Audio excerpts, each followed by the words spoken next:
Assalamualaikum warahmatullahi wabarakatuh. Kami dari kelompok 4 akan mempresentasikan materi tentang organisasi bisnis dari mata kuliah Hukum Bisnis dan Regulasi.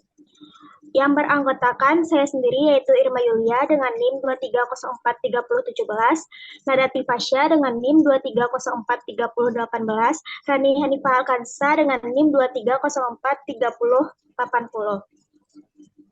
Baiklah, materi pertama akan dipresentasikan oleh Rani Hanifah Alkansa. Kepada Rani, dipersilahkan. Terima kasih moderator. Baiklah, materi pertama yaitu tentang pengertian perusahaan atau organisasi bisnis.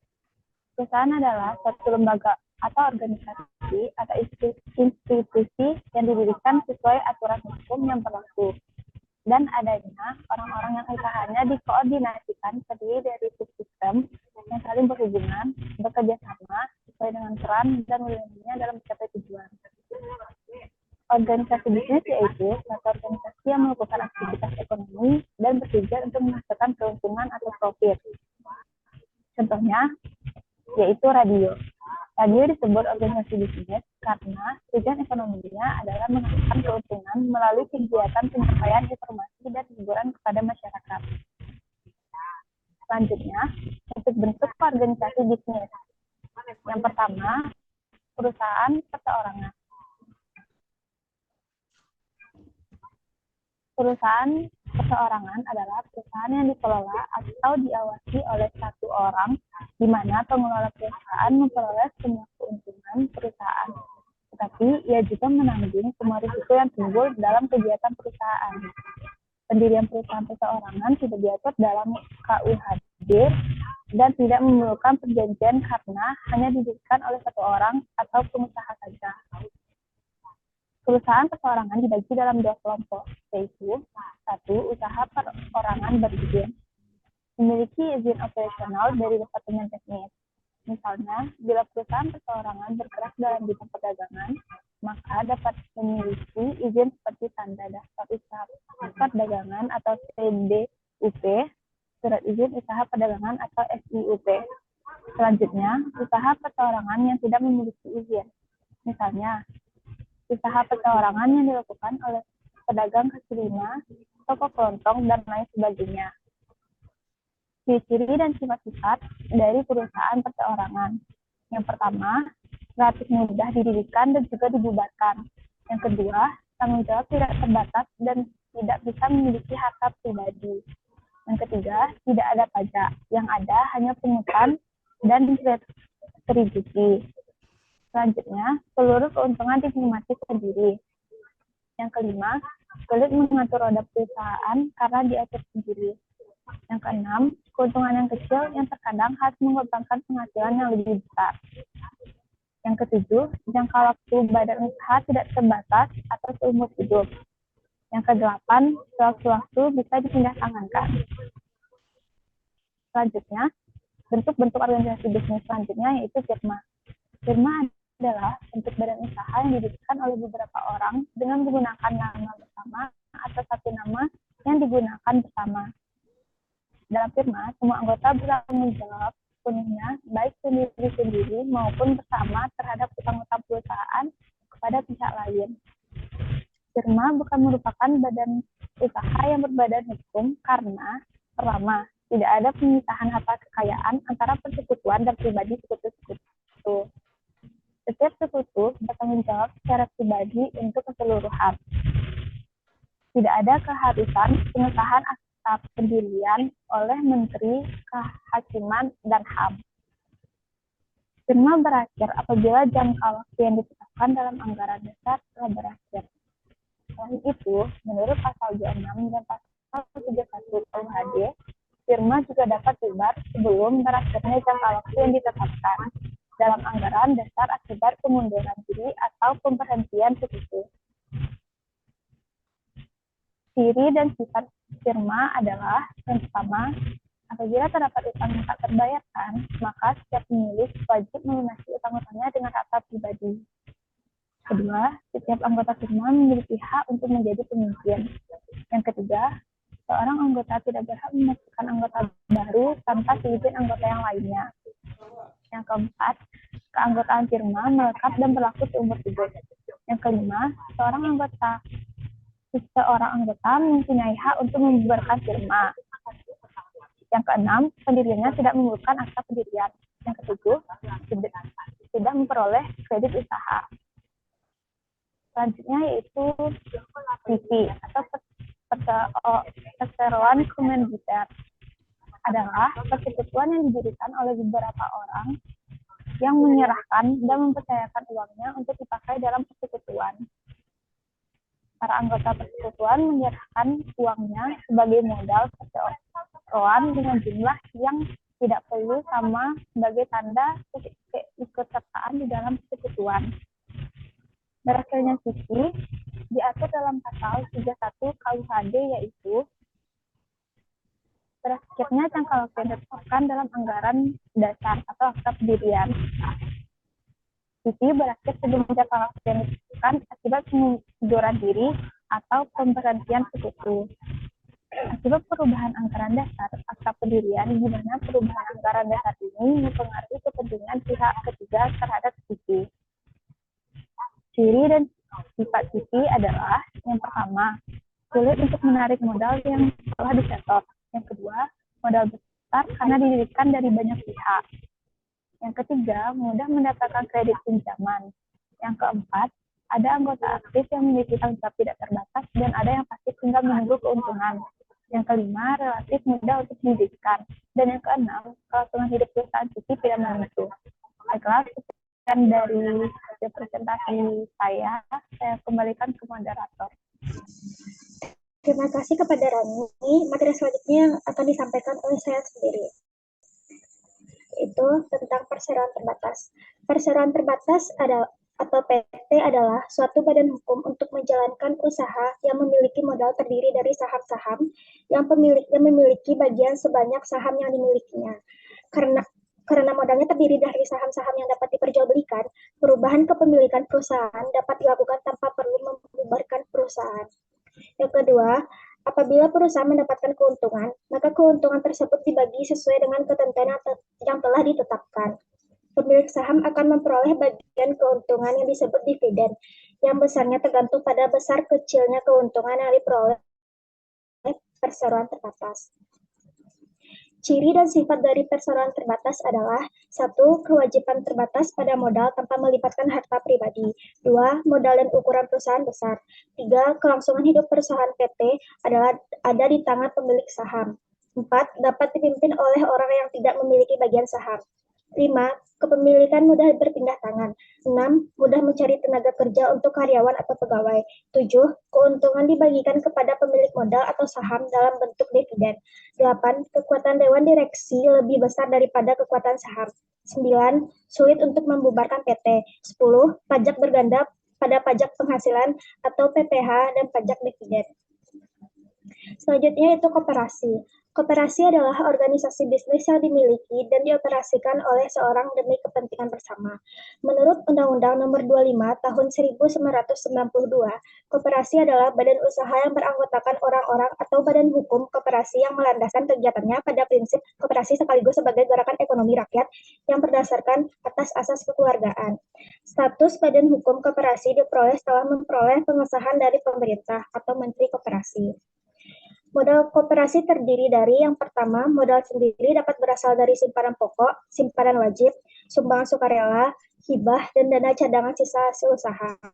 2. Modal pinjaman dapat berasal dari anggota koperasi lainnya dan atau anggotanya, bank, penerbitan obligasi, atau surat utang lainnya, sumber lain yang sah. Tujuan koperasi adalah meningkatkan kesejahteraan anggota pada khususnya dan masyarakat pada umumnya, serta ikut membangun perekonomian nasional dalam rangka mewujudkan masyarakat yang maju, adil, makmur, dan berlandaskan Pancasila dan Undang-Undang 1945. Selanjutnya yaitu legalitas. Legalitas merupakan bentuk pengakuan dari negara terhadap suatu usaha sehingga dapat digunakan sebagai syarat dalam bekerja sama dengan berbagai pihak. Legalitas perusahaan atau badan usaha dalam kegiatan bisnis adalah jati diri yang melegalkan atau menegaskan suatu badan usaha agar nantinya diakui oleh masyarakat. Legalitas perusahaan harus sah dalam undang-undang dan peraturan di mana perusahaan tersebut akan dilindungi dengan berbagai dokumen hingga sah di mata hukum. Pentingnya legalitas perusahaan. Berikut adalah beberapa alasan mengapa legalitas bisnis sangat penting bagi sebuah perusahaan. Yang pertama yaitu kepatuhan hukum. Legalitas bisnis memastikan bahwa perusahaan mengikuti semua persyaratan hukum yang berlaku, seperti peraturan pemerintah, hukum ketenaga kerjaan, pajak, dan aturan lainnya. Yang kedua, perlindungan hak kekayaan intelektual. Legalitas bisnis memungkinkan perusahaan untuk mendaftarkan merek dagang, hak cipta, dan paten untuk melindungi produk dan jasa mereka dari penyalahgunaan oleh pihak lain. Yang ketiga, akses ke sumber daya dan pembiayaan. Legalitas bisnis memungkinkan perusahaan untuk mengakses sumber daya dan pembiayaan yang mungkin tidak tersedia bagi bisnis yang tidak sah secara hukum. Yang keempat, meningkatkan kepercayaan pelanggan. Perusahaan yang legal akan meningkatkan kepercayaan pelanggan dan konsumen karena mereka dapat meyakini bahwa mereka adalah pebisnis yang sah dan terpercaya.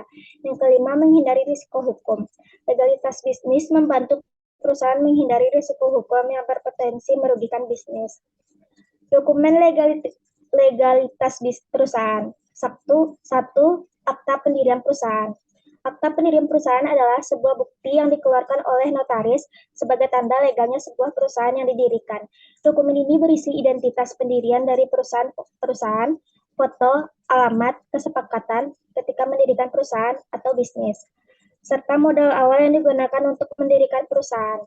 Manfaat dari pembuatan akta pendirian perusahaan ini untuk melegalkan perusahaan di mata hukum. Yang kedua, nomor pokok wajib pajak atau NPWP. NPWP juga termasuk ke dalam persyaratan penting bagi sebuah badan usaha yang melengkapi dokumen administrasi perpajakan yang legal. Untuk mengurus NPWP yaitu dengan mengajukan permohonan ke kantor pelayanan pajak atau KPP sesuai dengan domisili tempat usaha. Yang ketiga, surat izin usaha perdagangan atau SIUP. Dokumen ini wajib dimiliki oleh perusahaan baik dalam perdagangan barang ataupun jasa. SIUP dikeluarkan oleh pemerintah daerah setempat sebagai tanda perizinan bagi perusahaan untuk melakukan suatu usaha. SIUP ini dibedakan menjadi 4 kategori. Yang pertama, SIUP mikro untuk perusahaan bermodal di bawah 50 juta. Yang kedua, SIUP kecil bagi sektor modal 50 sampai 500 juta. Yang ketiga, SIUP menengah untuk modal 500 sampai 1 miliar. Yang keempat, SIUP besar untuk perusahaan bermodal di atas 10 miliar. Sekian pemaparan materi dari saya. Selanjutnya dilanjutkan oleh Nada Tipasya. Kepada Nada dipersilahkan. Dokumen legalitas perusahaan selanjutnya yaitu ada surat izin tempat usaha atau SITU yang harus dimiliki oleh usaha perorangan maupun badan usaha atau perusahaan yang didirikan secara kelompok. Situ juga berguna untuk lebih memudahkan dalam penanaman modal bagi kelancaran usaha yang dijalankan. Dokumen ini berlaku selama 3 tahun dan harus diperbarui setelah masa berlaku habis. Yang kelima ada surat izin usaha industri SIUI. Bagi perusahaan dengan modal 5-200 juta rupiah wajib memiliki SIUI, yaitu salah satu sebagai bentuk pemenuhan berkas legalitas usaha. Untuk usaha mikro, kecil, dan menengah, pembuatan ini dapat diajukan ke kantor pelayanan perizinan terpadu daerah tingkat 2, kabupaten, atau kota. Sedangkan untuk perusahaan berskala besar harus mengurus langsung ke kantor pelayanan perizinan terpadu daerah tingkat 1 yang ada di satuan provinsi atau BKPM.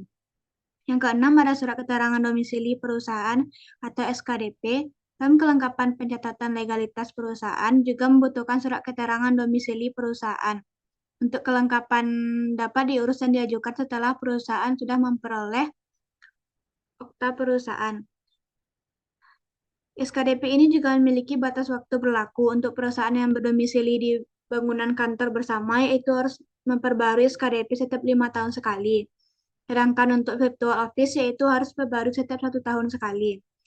Yang selanjutnya ada tanda daftar perusahaan atau TDP. Untuk TDP ini biasanya diwajibkan bagi badan usaha yang memiliki hukum seperti PT, CV, atau firma. Perusahaan lain yang tidak termasuk dalam kategori badan hukum tidak harus memiliki TDP. Untuk mendapatkan tanda daftar perusahaan yaitu dengan mengajukan permohonan serta penerimaan akta perusahaan dan Kementerian Hukum dan Hak Asasi Manusia atau Kemenkumham. Selanjutnya ada kasus-kasus dalam perusahaan. Kasus yang pertama, pelanggaran hak kekayaan intelektual. Perusahaan A mengklaim bahwa perusahaan B telah menggunakan tanpa izin merek dagang mereka dalam iklan dan promosi produk mereka. Perusahaan A mengajukan gugatan atas pelanggaran hak kekayaan intelektual. Dalam kasus ini, pengadilan akan mempertimbangkan bukti-bukti seperti bukti pendaftaran merek dagang, bukti penggunaan merek dagang oleh perusahaan B, dan bukti kerugian yang diderita oleh perusahaan A. Jika pengadilan menemukan bahwa perusahaan B benar-benar melanggar hak kekayaan intelektual perusahaan A, mereka dapat memerintahkan perusahaan B untuk menghentikan penggunaan merek dagang tersebut dan memberikan ganti rugi kepada perusahaan A. Selanjutnya ada kasus 2, pelanggaran kontrak. Perusahaan A dan perusahaan B telah menandatangani kontrak untuk menyediakan layanan. Namun perusahaan B gagal memenuhi kewajibannya sesuai dengan kontrak tersebut.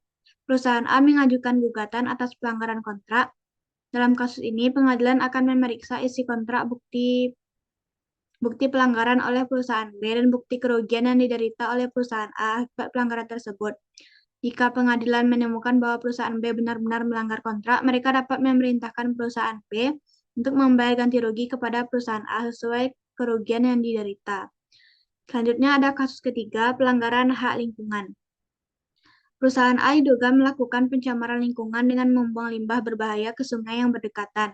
Otoritas lingkungan setempat mengajukan tuntutan hukum terhadap perusahaan A. Dalam kasus ini, pengadilan akan mempertimbangkan bukti-bukti seperti hasil uji laboratorium limbah, bukti pelanggaran perusahaan A terhadap peraturan lingkungan, dan bukti kerusakan lingkungan yang disebabkan oleh perusahaan A. Jika pengadilan menemukan bahwa perusahaan A benar-benar melanggar peraturan, mereka dapat memerintahkan perusahaan A untuk membersihkan limbah, membayar denda, dan mengambil langkah untuk mencegah pencemaran lingkungan di masa depan.